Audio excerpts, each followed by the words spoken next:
Let's excuse me, baby. Go, yeah, you baby. Back, oh, you groovy, baby. In, let's make a movie, baby. Time, excuse me, baby. Let's, yeah, you baby. Go, oh, you groovy, baby. Back, let's make a movie, baby. Scarlett, will you come here, please? Yes, Mr. Stone, sir. I need you to do something very important for me. And what would that be? Should I drop the atomic bomb on President Kennedy's nation? Oh, that's what you mean. Sir, I don't think that's a very good idea. Why not, Scarlett? We could, but then we would get bombed and communism would be gone forever. I guess you're right. Communism is life. I know, Mr. Stone. You always know how to help me.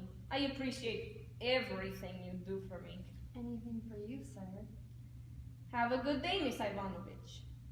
Oh, Mr. Stalin, call me Scarlet. Call me Joseph, Scarlett.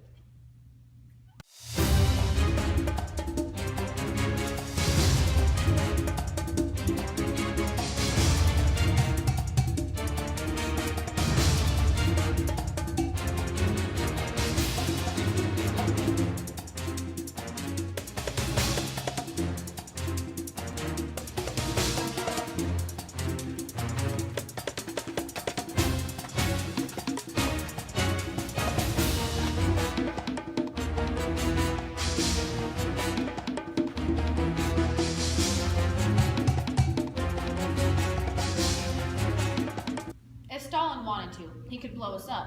Maybe I should just do it fast before he can. Mr. President, with all due respect, we can't expect him to respond within 8 minutes. Yes, I suppose you're right. I know I'm right, sir. What should I do then? Just wait it out, Mr. Kennedy. Miss Lewinsky, I need your full support in case this nation blows up. I understand that, sir, but I would never go against you, but... But nothing. It's settled. We wait it out. But I will let the A-bomb drop if I find it fitting. Let's just continue with the commercials and see what happens from there. Good idea, Monica. Let's see how that's going right now. Thank you.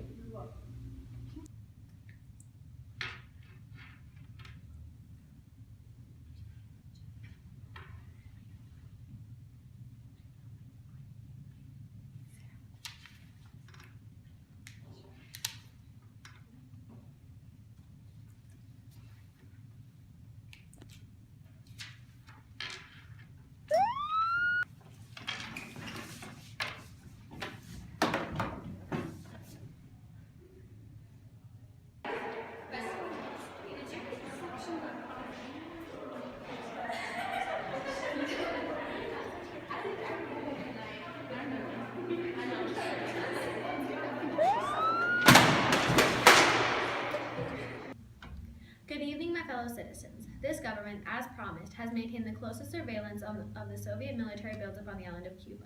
Within the past week, unmistakable evidence has established the fact that a series of offensive missile sites is now in preparation on that imprisoned island. The purpose of these bases can none other than to provide a nuclear strike capability against the Western Hemisphere. Upon receiving the first evidence, hard information of this nature last Tuesday morning at 9 a.m., I directed that our surveillance be stepped up.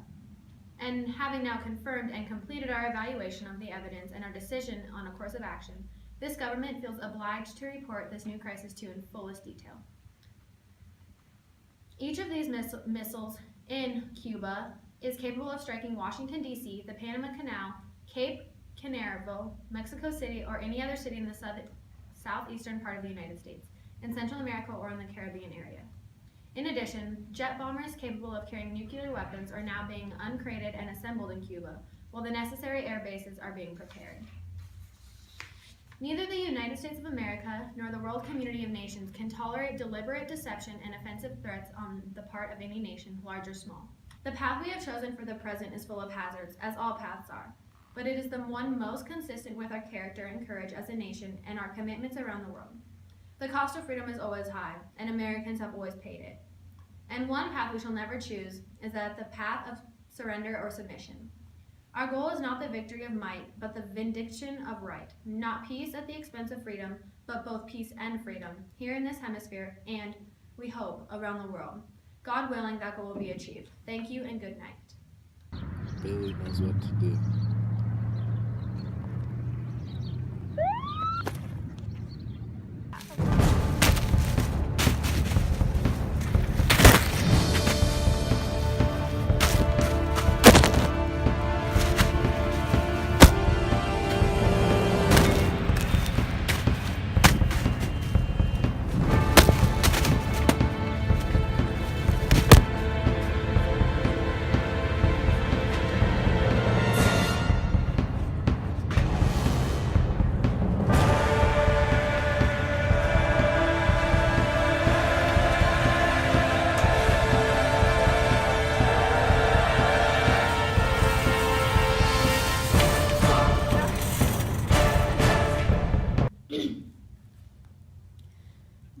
Mr. President, it is with great satisfaction that I studied your reply to Mr. Youthant on the adoption of measures in order to avoid contact by our ships and thus avoid irreparable fatal consequences. This reasonable step on your part persuades me that you are showing solicitude for the preservation of peace, and I note this with satisfaction.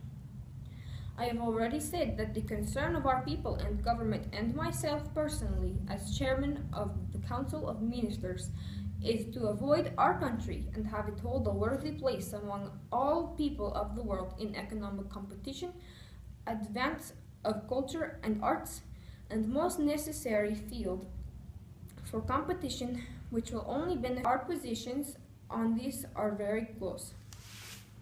All this possibly would serve as a good impetus to searching for mutually acceptable agreements on our other disputed issues too, on which there is an exchange of opinion between us.